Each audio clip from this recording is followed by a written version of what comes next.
Avez-vous déjà senti que vous êtes né pour quelque chose de plus grand, mais vous n'avez pas encore trouvé le bon sens? C'est peut-être le moment qui changera tout dans votre vie. Avant de continuer, je veux que vous fassiez partie de cette transformation. Laissez votre semblable, abonnez-vous à la chaîne et activez la cloche afin que ce message atteigne plus de personnes. Maintenant, écrivez dans les commentaires « Je choisis de grandir ». En tapant cette phrase, vous exprimez non seulement votre décision, mais envoyez un signal à l'univers que vous êtes prêt pour le niveau suivant. Préparez-vous, car ce qui vient ensuite peut être la clé manquante pour changer votre histoire. Pensez-vous que quelque chose de plus grand se passe dans votre vie? Si vous êtes arrivé ici, sachez que ce n'était pas une coïncidence. L'univers, ou plutôt Dieu, a un but pour vous. Et ce moment est une étape importante dans votre voyage. Chaque décision, chaque expérience et chaque défi auquel il a été confronté jusqu'à présent l'ont apporté à ce point exact. Vous êtes-vous déjà demandé pourquoi certaines choses se sont produites comme elles se sont produites? Parce que tout fait partie d'un plan plus large. Mais tout le monde n'est pas prêt à comprendre cet appel. Certains ignorent les signes, d'autres résistent au changement. Mais ceux qui entendent et acceptent le message savent qu'ils sont au bord d'une grande transformation. Le changement commence lorsque nous comprenons que rien ne se passe sans raison. Peut-être avez-vous rencontré des difficultés, des pertes, des moments d'incertitude. Mais que se passe-t-il si tout cela était nécessaire pour le préparer à quelque chose de plus grand? L'or doit passer par le feu pour être purifié, et avec vous n'est pas différent. Chaque larme, chaque obstacle, chaque lutte avait un but. Renforcer votre foi, façonner votre personnage et la rapprocher de ce qui compte vraiment.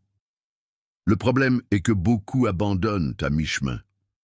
Ils se sentent fatigués, découragés, attachés à un système qui limite leurs rêves et leur potentiel. Mais vous ne le faites pas. Vous êtes ici parce que quelque chose à l'intérieur de vous crie qu'il y a plus. Maintenant, la question est, êtes-vous prêt à répondre à cet appel? Le monde qui vous entoure peut essayer de vous distraire, vous pouvez mettre des doutes dans votre esprit, mais la vérité est que vous avez déjà tout ce dont vous avez besoin pour passer à autre chose. Ouvrez simplement votre esprit et votre cœur pour voir ce qui a toujours été devant vous. Ce voyage ne sera pas facile, mais les plus grandes récompenses ne sont jamais pour ceux qui choisissent le moyen le plus simple. Ils appartiennent à ceux qui osent, à ceux qui persistent, à ceux qui croient. Et si vous avez encore des doutes, continuez avec moi, car ce qui vient ensuite peut changer votre vie pour toujours. La vie que vous avez aujourd'hui reflète directement vos pensées et les choix que vous avez faits en cours de route. Beaucoup de gens croient que le destin est prédéterminé, que leurs conditions actuelles sont permanentes, mais ce n'est pas vrai. Le changement que vous voulez tellement commence en vous, tout comme vous décidez de voir les choses sous une nouvelle perspective. L'esprit humain est puissant. Tout ce sur quoi vous vous concentrez élargit. Si vous vivez entouré de pensées négatives, de peur et d'insécurité, votre réalité reflètera juste cela. Mais si vous apprenez à ajuster votre état d'esprit pour voir les opportunités où vous avez vu une fois des difficultés, vous vous rendrez compte que la vie peut devenir des moyens incroyables. Avez-vous remarqué comment certaines personnes semblent attirer le succès et la prospérité, tandis que d'autres vivent toujours dans les mêmes difficultés? Ce n'est pas de la chance, c'est l'état d'esprit. Ceux qui comprennent que la réalité peut être façonnée des pensées et des actions supposent le contrôle de leur propre destin. Cela ne signifie pas que les défis ne surviendront pas en cours de route, mais que la façon dont vous réagissez à eux déterminera s'ils se publieront comme des obstacles ou des étapes de leur croissance. Si vous voulez vraiment transformer votre vie, commencez par regarder les modèles de réflexion que vous avez nourris. Sont-ils des pensées de croissance ou de limitation? Sont-ils des idées qui vous boostent ou vous tiennent au même endroit? La plus grande erreur des gens est de penser que le changement externe peut se produire sans premier changement interne. Vous pouvez avoir toutes les opportunités dans le monde avant vous, mais si votre état d'esprit est attaché à un cycle de peur et de rareté, vous ne pourrez jamais en profiter. Dieu nous a donné le pouvoir du libre arbitre de choisir la voie à suivre. La question est donc, allez-vous continuer à répéter les mêmes normes ou vous sortirez enfin de votre zone de confort et prendra le contrôle de votre vie? La décision est entre vos mains. Nous portons tous des poids du passé. Certaines de ces charges sont des expériences, des douleurs et des traumatismes qui ont façonné qui nous sommes, mais beaucoup d'entre eux sont devenus des courants invisibles qui nous attachent, nous empêchant d'avancer. Combien d'opportunités avez-vous perdues par peur? Combien de rêves ont été reportés parce que vous pensiez que ce n'était pas assez bon? Le passé peut être une prison, mais cela peut également être un précieux maître. Le choix de la façon de l'utiliser est entre vos mains. Si vous continuez à porter du ressentiment, des regrets et de la limitation des croyances, vous ne pourrez jamais voir ce que Dieu essaie de mettre devant vous. La vérité est que ce qui nous tient au passé n'est souvent pas ce qui s'est passé, mais la façon dont nous choisissons de nous souvenir et de porter ces événements. Les douleurs que vous avez vécues peuvent être du carburant pour votre croissance ou un poison qui consomme votre énergie. Vous pouvez les utiliser comme un escalier pour grimper ou comme des ancres qui vous tiennent au même endroit. Qu'est-ce qui doit être laissé pour compte? Une croyance négative, une relation qui ne fait pas du bien, une erreur que vous ne vous êtes pas encore pardonnée. Dieu est prêt à vous guider vers un nouveau chemin, mais vous devez laisser échapper les cordes qui vous tiennent encore à ce qui s'est passé. Vous libérer du passé ne signifie pas l'oublier, mais en apprendre. Vous ne pouvez pas changer ce qui s'est passé, mais vous pouvez décider comment cela affectera votre avenir. Pardonnez-vous, pardonnez les autres et avancez. Ce qui est devant vous est beaucoup plus grand que ce qui reste. Dieu a un but pour vous, mais il ne peut être accompli que lorsque vous laissez tomber ce qui ne fait plus partie de votre marche. Le passé a déjà rempli son rôle. Il est maintenant temps d'attendre et de faire un nouveau pas vers la vie que vous méritez vraiment. Dès le plus jeune âge, la société nous enseigne que le succès et la stabilité financière sont directement liés à une manière traditionnelle: étudier, obtenir un travail fixe et travailler sans relâche à la retraite. Mais est-ce vraiment le seul moyen de prospérer? Et si la vraie richesse était au-delà de ce modèle qui nous a été imposé? Dieu ne nous a pas créés pour survivre dans un système qui nous limite, mais pour prospérer de manière totale et abondante. Cependant, peu comprennent cette vérité et restent piégés dans des modèles de pensée qui les empêchent de voir ce qui est vraiment possible. La prospérité que Dieu promet n'est pas seulement dans les biens matériels, mais dans la plénitude d'une vie alignée sur son but. La Bible nous enseigne que Salomon, l'un des hommes les plus riches et les plus sages de l'histoire, a compris que la vraie richesse n'est pas seulement dans un salaire, mais dans une administration sage et une connexion avec les principes divins. Il ne s'est pas arrêté à la peur de la rareté, mais a confié que suivre les voies de la sagesse et de la foi, l'abondance serait une conséquence naturelle. Malheureusement, beaucoup de gens voient la richesse comme quelque chose d'inaccessible ou croient qu'elle est limitée à un groupe restreint d'individus. C'est une erreur. Ce qui définit vraiment la prospérité n'est pas ce que vous obtenez, mais ce que vous faites avec ce que vous obtenez. À quoi sert un salaire élevé si votre esprit est toujours conditionnel à la limitation et à la peur du manque? Pour débloquer une véritable abondance, il est nécessaire de rompre avec ces normes et de comprendre que la prospérité n'est pas seulement de l'argent, mais du but, de la générosité et de la sagesse dans l'administration des ressources. Dieu ne veut pas que vous surviviez. Il veut que vous vous foliez afin que vous puissiez avoir un impact sur la vie des autres et réaliser votre mission sur terre. Êtes-vous prêt à changer votre état d'esprit et à accepter cette promesse? Le roi Salomon n'était pas seulement l'un des hommes les plus riches de l'histoire, mais aussi l'un des plus sages. Sa richesse n'est pas venue uniquement de stratégies financières, mais d'une compréhension approfondie des principes divins qui régissent la prospérité. Dans Proverbes 8:18, il révèle un secret puissant. Les richesses et l'honneur sont avec moi, des biens et de la justice durable. Mais qu'est-ce que cela signifie vraiment? Cela nous apprend que la vraie prospérité est non seulement matérielle, mais qu'elle est basée sur des valeurs éternelles. Il ne s'agit pas seulement d'accumuler des marchandises, mais de construire une vie de but et d'intégrité, où la richesse sert de moyen de quelque chose de plus grand, pas une fin en soi. Beaucoup de gens voient l'argent comme un mauvais ou croient qu'être riche est incompatible avec la spiritualité. Cependant, Salomon nous enseigne que la vraie richesse vient lorsque nous suivons les principes de la justice, de l'honnêteté et de la sagesse. Il n'a pas cherché la richesse pour la vanité, mais pour remplir son objectif, et en conséquence, il a eu la chance de prospérité au-delà de l'imagination. Cela signifie que lorsque vous alignez votre vie avec les bons principes, l'abondance devient une conséquence naturelle.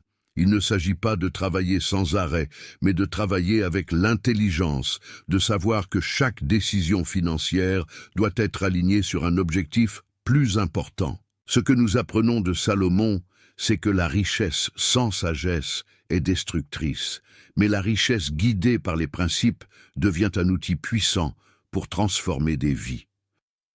Si vous voulez prospérer, vous devez d'abord rechercher des connaissances. Gérez bien vos ressources et alignez vos actions sur les desseins de Dieu. Lorsque vous comprenez que l'argent ne devrait pas être une idole, mais un outil, votre relation avec la prospérité devient. Êtes-vous prêt à suivre les principes qui ont conduit Salomon à vivre une vie de richesse et d'honneur? Si c'est le cas, ce n'est que le début d'un voyage extraordinaire vers une prospérité vraie et durable. Vous êtes-vous déjà demandé combien de fois votre esprit a limité vos propres réalisations? La vraie liberté financière n'est pas seulement la quantité d'argent que vous gagnez, mais la façon dont vous voyez et gérez vos ressources. Beaucoup vivent dans la croyance qu'ils ont besoin de travailler sans relâche pour survivre, acceptant une vie de limitation, tandis que d'autres comprennent que la prospérité commence dans l'esprit. Si vous croyez que vous n'en aurez jamais assez ou en enrichissez quelque chose qui ne va pas, vous saboterez toujours vos propres opportunités.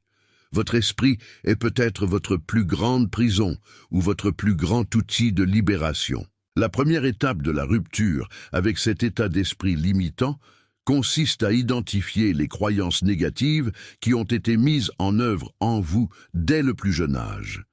Combien de fois avez-vous entendu des phrases comme « l'argent est la racine de tout mal » ou « riche n'entre pas dans le ciel ». Ces idées déformées ont façonné votre façon de voir la richesse, vous faisant retirer inconsciemment la prospérité de votre vie. L'argent n'est ni bon ni mauvais, c'est juste un outil qui améliore qui vous êtes déjà. Lorsque nous réalisons que Dieu veut que nous ayons une vie prospère pour remplir notre dessein, la relation avec l'argent change complètement. À partir du moment où vous commencez à reprogrammer votre état d'esprit et à voir l'argent comme une ressource qui peut avoir un impact positif, tout change. Au lieu de travailler juste pour payer les factures, vous commencez à construire un héritage. Au lieu de vous soucier de la survie uniquement, vous apprenez à multiplier et à gérer judicieusement. La vraie liberté financière n'est pas seulement dans le compte bancaire, mais dans la paix de savoir que leurs décisions ne sont pas émises par la peur de la rareté, mais par la confiance dans l'abondance divine. Êtes-vous prêt à abandonner les croyances qui vous limitent et à embrasser cette nouvelle vision? Peu d'histoires dans la Bible illustrent le pouvoir de la résilience et de l'administration financière, ainsi que celle de Joseph d'Égypte. Vendu en tant qu'esclave par les frères eux-mêmes, accusé et arrêté injustement, Joseph avait toutes les raisons d'abandonner. Cependant, il a choisi de faire confiance au plan de Dieu. Au lieu de s'abandonner au désespoir, il a utilisé son intelligence et sa foi pour transformer chaque adversité en une opportunité. C'est ainsi que, même au milieu des crises, il est devenu gouverneur de l'Égypte et a sauvé une nation entière de la faim. La grande leçon de l'histoire de Joseph est la façon dont il a géré les ressources en période d'abondance pour assurer la survie à l'avenir. Il a compris quelque chose que peu comprennent. La richesse ne consiste pas seulement à gagner, mais à savoir gérer et multiplier. Combien de personnes vivent aujourd'hui dans des cycles de rareté parce qu'ils ne peuvent pas gérer ce qu'ils ont? Ils dépensent tout ce qu'ils gagnent, font des dettes inutiles et ne se préparent pas pour l'avenir. Joseph, en revanche, nous enseigne que ceux qui planifient et agissent judicieusement à surmonter toute crise et à assurer une vie de stabilité et de but. Si vous voulez prospérer, vous devez adopter l'état d'esprit de Joseph. De même, vous pouvez transformer votre vie financière si vous commencez à agir avec stratégie et responsabilité. Cela signifie apprendre la finance, investir dans vos connaissances et appliquer des principes de gestion biblique. Peu importe les défis auxquels vous êtes confrontés maintenant, votre histoire n'est pas encore terminée. Comme Joseph, vous pouvez quitter la prison de pénurie pour vivre la plénitude de l'abondance. Mais pour cela, vous devez faire le premier pas. Il y a un mythe dangereux qui a empêché de nombreuses personnes de vivre la prospérité que Dieu le désire.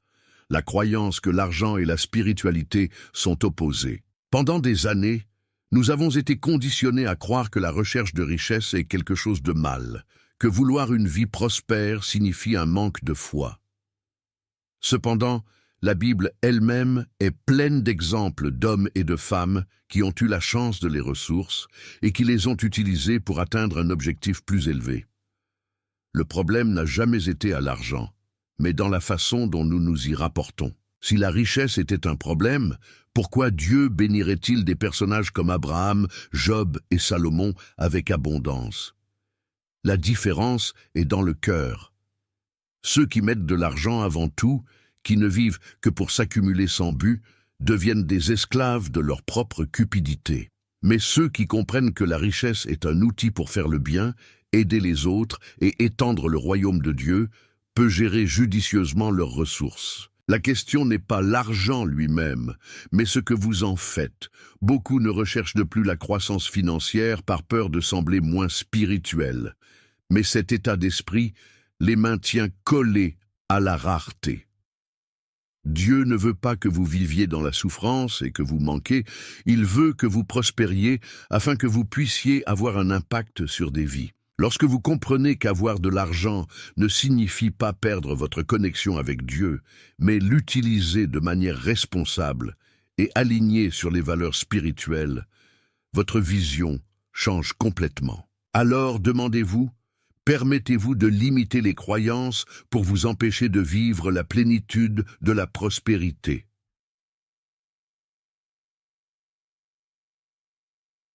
S'il y a un avertissement clair dans la Bible sur la finance, c'est dans 1 Timothée 6,10. L'amour de l'argent est la racine de tous les maux. Notez que le verset ne dit pas que l'argent est le problème, mais l'attachement excessif. Lorsque nous poursuivons la richesse, surtout, nous devenons des esclaves à un cycle destructeur d'ambition effrénée. Beaucoup perdent leur santé, détruisent les relations et compromettent leur intégrité uniquement pour accumuler davantage.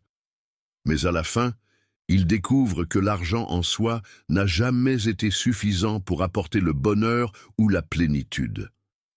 Le danger de l'amour pour l'argent réside dans le fait qu'il peut nous détourner du véritable but. Lorsque la richesse devient le seul but, nous finissons par nous éloigner des valeurs qui comptent vraiment. Combien d'histoires connaissons-nous des personnes qui avaient tout matériellement, mais qui étaient vides à l'intérieur? La recherche aveugle de l'argent sans but conduit à une insatisfaction constante, car il y aura toujours quelque chose de plus à conquérir. D'un autre côté, ceux qui comprennent que l'argent doit être un moyen et non une fin peuvent trouver un équilibre et une véritable réussite. La solution à cela est d'aligner la prospérité avec un objectif plus important, Lorsque vous utilisez vos ressources pour créer quelque chose de significatif, pour aider les autres et créer un héritage positif, l'argent devient un outil puissant. Pas de problème à désirer une vie confortable, tant que cette recherche ne détruit pas votre paix, vos valeurs et votre connexion spirituelle. Le vrai secret n'est pas d'éviter de l'argent, mais d'apprendre à l'utiliser sage et consciemment. La question est, contrôlez-vous vos finances ou vous contrôle-t-il? La crise peut être considérée de deux manières, comme un obstacle insurmontable ou comme un terrain fertile pour de nouvelles opportunités. La différence entre ceux qui succombent aux difficultés et à ceux qui prospèrent au milieu du chaos est dans l'état d'esprit. Tout au long de l'histoire, les plus grands leaders et visionnaires ont trouvé leur moment de croissance juste au moment où tout semblait s'effondrer. José de l'Égypte n'est pas devenu gouverneur en temps de bonanza, mais au milieu d'une grande crise. Thomas Edison n'a pas révolutionné le monde lors de la première tentative, mais après de nombreux échecs. La leçon ici est claire. L'adversité n'existe pas pour vous détruire, mais pour vous renforcer. Beaucoup de gens, face à des difficultés financières, entrent dans un état de désespoir et d'arrêt. Ils se concentrent sur le problème et non sur la solution. Mais ceux qui comprennent que chaque crise apporte avec elle une nouvelle opportunité, commencent à voir les possibilités où les autres ne voient que des ruines. Lorsque le monde ralentit, lorsque tout semble incertain, c'est le moment idéal pour innover, apprendre et se réinventer. De plus grandes idées se présentent exactement pendant ces périodes, lorsque ceux qui ont du courage et de la vision décident d'agir au lieu de se plaindre. L'histoire est pleine d'exemples de personnes qui sont sorties plus fortes de moments difficiles parce qu'ils ont choisi de voir au-delà du chaos. Si vous faites face à une crise, demandez-vous, quelle est l'opportunité cachée dans cette situation? Il est peut-être temps d'apprendre une nouvelle compétence, de modifier votre stratégie financière ou de créer quelque chose de nouveau. Ce n'était jamais le scénario externe qui définissait votre destination, mais la façon dont vous y réagissez. Dieu ne nous permet pas de relever des défis sans un plus grand but. Ayez confiance que même dans les difficultés, il y a un risque de croissance qui vous attend. La crise est peut-être la fin de certains, mais pour ceux qui ont une vision, ce n'est que le début d'un nouveau chapitre du succès. Êtes-vous prêt à voir au-delà de la tempête et à trouver l'opportunité que Dieu a posée sur votre chemin? S'il y a un facteur qui sépare ceux qui réalisent leurs rêves de ceux qui abandonnent à mi-chemin, ce facteur est la persistance. Beaucoup de gens commencent pleinement d'enthousiasme, mais lorsque les défis apparaissent, ils se sentent découragés et abandonnent même avant de voir les fruits de leurs efforts. La vérité est que le succès ne se produit pas du jour au lendemain. Cela nécessite de la patience, de la discipline et la capacité de continuer à avancer même lorsque tout semble être contre vous. Salomon nous enseigne dans Proverbe 13, 4, « Les désirs paresseux et n'ont rien, mais l'âme des diligents est pleine. » Autrement dit, le succès ne vient pas seulement de vouloir quelque chose, mais d'agir avec cohérence. Pensez à toute grande réussite dans l'histoire de l'humanité. Aucun d'eux ne s'est produit sans obstacle. Thomas Edison a échoué des milliers de fois avant d'inventer la lampe. Walt Disney a été rejeté plusieurs fois avant de construire son empire. Joseph d'Égypte a été trahi, arrêté et humilié avant de devenir gouverneur. La différence entre ces personnes et tant de personnes qui ont obtenu le chemin était la capacité de persister, même lorsque tout semblait perdu. La persistance transforme les échecs temporaires en étapes du succès. Alors regardez votre vie aujourd'hui et demandez-vous, abandonnez-vous trop tôt? Autorisez-vous les obstacles pour vous arrêter? Chaque défi que vous surmontez non seulement vous rapproche de votre objectif, mais façonne également votre personnage, renforce votre foi et élargit votre capacité à réaliser encore plus. La persistance ne consiste pas seulement à atteindre un objectif financier ou professionnel. Il s'agit de créer un état d'esprit inébranlable. Êtes-vous prêt à continuer à avancer même lorsque la marche semble difficile? L'argent en soi n'a pas de pouvoir. C'est juste un moyen, un outil. Ce qui détermine si ce sera une bénédiction ou une malédiction, c'est la façon dont vous l'utilisez. Il y a ceux qui font de l'argent un instrument pour avoir un impact sur des vies, génèrent des opportunités et aident les nécessiteux. Mais il y a aussi ceux qui le transforment en idole, le mettant au-dessus des valeurs, des relations et même de sa propre dignité. La Bible nous enseigne que le problème n'a jamais été de l'argent, mais un amour excessif. Combien de personnes ont déjà perdu leur paix, leurs amis et leur famille à cause d'une recherche effrénée de richesse? Combien ont échangé leur intégrité contre des gains rapides et illicites? D'un autre côté, il y a ceux qui comprennent que l'argent peut être un grand allié dans la réalisation d'objectifs plus importants.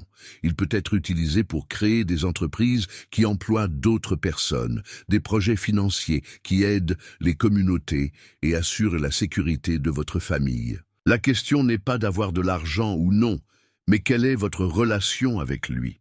Dieu veut que nous gérons nos ressources avec sagesse et responsabilité. Il veut que nous prospérions, mais ne laissons jamais l'argent prendre le mauvais endroit dans nos cœurs. S'il est utilisé correctement, l'argent peut être un instrument puissant de transformation. Mais s'il est placé avant tout, il peut devenir une prison. Alors regardez votre vie aujourd'hui. Contrôlez-vous votre argent ou est-ce que cela contrôle? Beaucoup recherchent la prospérité, mais peu se préparent vraiment pour elle. Le problème n'est pas dans le manque d'opportunités, mais dans le manque de connaissances. La vérité est que gagner de l'argent n'est que la première étape comment gérer et multiplier. C'est ce qui garantit vraiment la stabilité et la croissance. Sans éducation financière, même ceux qui gagnent beaucoup finissent par perdre tout, tandis que ceux qui apprennent à gérer leurs ressources peuvent créer de la richesse de manière solide et durable. Malheureusement, la plupart des gens n'ont jamais appris de l'argent. Nous avons appris à travailler pour gagner un salaire, mais nous n'avons pas appris à investir, à épargner et à faire travailler de l'argent pour nous. En conséquence, de nombreuses personnes vivent en dette sans perspective de croissance financière. La bonne nouvelle est qu'il n'est jamais trop tard pour changer cette réalité. Aujourd'hui, plus que jamais, il y a des livres, des cours et un contenu accessible qui peuvent transformer votre vision de la finance. La Bible nous a appris l'éducation financière depuis des siècles. José d'Égypte savait comment gérer les ressources pendant l'abondance, pour assurer la survie en période de rareté. Salomon, avec sa sagesse, a compris que la richesse sans connaissance est éphémère. Si vous voulez prospérer, investissez dans l'apprentissage. Consacrez-vous à comprendre le fonctionnement de l'argent et comment vous pouvez l'utiliser pour créer un avenir plus sûr et plus prospère. Votre liberté financière dépend plus que ce que vous savez que le montant que vous gagnez. Quel sera votre héritage? Que partez-vous pour les prochaines générations? Beaucoup de gens ne vivent que pour le moment, sans réfléchir à l'impact de leurs actions à long terme. Mais ceux qui prospèrent vraiment comprennent que leur voyage n'est pas seulement pour eux, mais pour tous ceux qui seront touchés par leur choix. La vraie richesse n'est pas seulement dans les biens matériels, mais sur l'héritage de la foi, de la sagesse et de l'impact que nous laissons sur le monde. Salomon a laissé un exemple de prospérité basé sur la sagesse. José d'Égypte a transformé la vie d'une nation entière par son administration responsable. Jésus nous a appris que notre mission va au-delà de l'accumulation de richesses, mais dans la façon dont nous utilisons ce que nous avons pour atteindre un plus grand but. L'argent peut disparaître, mais les valeurs, les enseignements et l'influence que vous transmettez se poursuivent pendant des générations. Si vous souhaitez construire un héritage, commencez maintenant. La façon dont vous gérez votre temps, votre argent et vos talents aujourd'hui détermineront l'impact que vous laissera à l'avenir. Vivez intentionnellement, planifiez et construire quelque chose qui fait une différence non seulement pour vous, mais pour tout le monde autour de vous. Un véritable héritage n'est pas seulement rappelé, il continue de changer des vies même après notre départ. Construisez-vous un avenir de valeur ou vivez-vous le moment? Maintenant que nous avons parcouru ce voyage d'apprentissage et de réflexion, il ne reste qu'une question. Êtes-vous prêt à passer à l'étape suivante? Beaucoup de gens passent leur vie à attendre que le bon moment agisse. Mais la vérité est qu'il n'y aura jamais de moment parfait. Ce qui sépare ceux qui transforment leur vie de ceux qui restent piégés dans les mêmes difficultés, c'est la décision d'agir. Dieu vous a créé pour l'abondance, dans un plus grand but. Mais cette transformation ne se produit que lorsque vous choisissez de rompre avec les anciennes normes, de changer votre état d'esprit et d'appliquer de nouvelles connaissances. Vous savez déjà ce qui doit être fait. Il est maintenant temps de le mettre en pratique. Commencez petit, mais commencez. Investissez dans l'apprentissage.